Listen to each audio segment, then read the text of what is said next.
Welcome back to B2B Blueprint, where we break down the strategies that drive success in B2B SaaS marketing.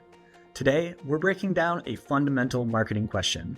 How can I reach the right audience with the right message to drive customer pipeline growth? TAM Development has a huge part to play in answering this question. By understanding your total addressable market, you can unlock huge opportunities for growth. And with us today to help us understand how that works, what that is, and why it's so valuable to businesses hoping to generate new customers is our very own Associate Director of Paid Media, Andrew Finkenbinder, who is an expert in TAM development. Hi, Andrew. Hey, Matt. I'm excited to talk to everyone today about TAM development, why it's critical, and I'll show everybody a little bit of how we approach it. We are too. We're so excited. So let's get right into it. Can you tell us what TAM development is? Yeah, so TAM, your total addressable market. Development is simply finding the companies who can use your product. The next refining steps, bring it into the world of really well segmented ABM. And that's where the real value is to drive pipeline per dollar. Absolutely. This is super important for marketers to be able to do efficiently. So why then is TAM development so valuable to clients who are looking to grow their business? Well, it's important because when you dive into your own data, you can find what your best customers look like and then go find more of them without relying on third-party data that could be unreliable. Like in-platform targeting, it's not always the best data. Doing TAM development also saves you money. You don't have to try to boil the ocean to reach everybody. You can just boil a pot of water.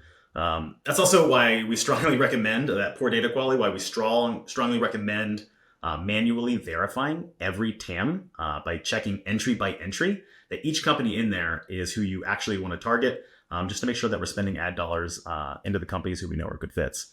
A platform where we've had tons of success with this and using TAM lists and really focusing on ICPs via job title targeting is our old friend LinkedIn. There are other platforms that can help you achieve similar targeting on other platforms like Meta or Google. But bottom line, TAM development is the backbone of customer generation. Absolutely. More customers in the pipeline is the name of the game. And so can you take us through a little bit about your approach to TAM development? Absolutely. Let me show you a few examples. So here's our old friend ZoomInfo, which is a data platform that we use a lot, but there are a lot of the different data platforms out there that you could choose to go with. This is where you search and kind of can narrow down by the different criteria that you would want to narrow companies down to. And this is the next stage after you've kind of done your customer analysis.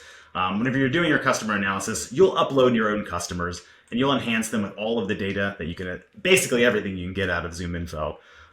You can configure this in the settings for your ZoomInfo account, and you'll be able to configure this in any other platform as well. I like to take pretty much everything from company info, company financials, location information, company hierarchy. Sometimes it's really helpful to know what the subsidiary and parent companies are. But you take that, you download it, and then what you end up with is this kind of a big old sheet full of data. It's your basic data that you've uploaded, including critically ACV and ideally some job titles as well attached to each account. And then once you have all this, we go to our old friend, the pivot table. All the data analysis in the world, and pivot tables I still find to be the best way to do this. And I color code them, and I find all of the different criteria for what the best average ACV and total ACV are across all these different data points. So industry, sub-industry, is it B2B? Is it B2C? Are they publicly traded, privately traded? What's their IT spend? Marketing team budget? All of these different things, and sometimes multiple combinations of them to figure out who are our best customers, and then that allows us to go get more of them. What I also love to look at are the win rate. So don't just pull in existing customers, pull in those lost deals too. And that'll give you the win rate across each of these. And whenever you do your job title analysis, it can actually tell you which ICPs and roles you win with more frequently than others in specific industries. It's really powerful. It's really potent.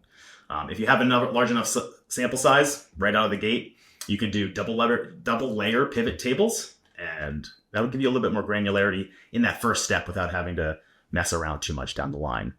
And then when you take that, you upload those to your platform of choice. Here's an example of LinkedIn. You upload your lists, layer on your job titles, make sure you do plenty of exclusions. LinkedIn will group in as many job titles as it can, and if you're not using exclusions, and then you're away to the races.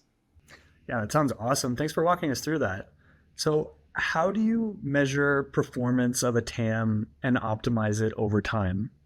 Yeah, the core measure of success is really, did we get a meeting with a company who is in our list? Not just a company, but individually, as many companies in there as we can.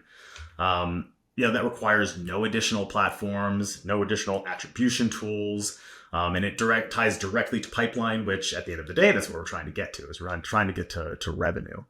That said, you can use third-party platforms like 6sense or Demandbase to help you track engagement in the accounts you're targeting before you get them into a meeting. And that can be helpful just to get a sense for, hey, are we getting traction with these companies in the first place? Yeah, it's interesting to know that you don't necessarily need additional platforms to measure success, but it's also cool that 6sense or Demandbase can help you out with that. And having said that, what kind of results are you seeing from your TAM development work? Yeah, well, nothing is the same from client to client or industry to industry. We often see like 3 to 5x pipeline out of social channels specifically. And then once we start layering in things like programmatic, including video, display, retargeting, all of those elements that we can also use some of these TAM lists and focused ICP profiles for, we get a lot of cross-channel lift, and it adds a lot of additional revenue. Awesome. Yeah, that sounds super comprehensive and kind of amazing. So to our viewers, we highly encourage you to check out this tactic for TAM development and enriching data so you can make more informed decisions about which potential clients are the right fit for your business and drive huge pipeline growth at your company. Andrew, I want to thank you for joining us today on B2B Blueprint and sharing your wisdom and knowledge about TAM development with us. Absolutely. Thanks for having me. Always happy to share my knowledge. Absolutely. We're happy to have you here. And until next time, I'm Matthew Doyle, and this has been your B2B Blueprint. Bye, everyone.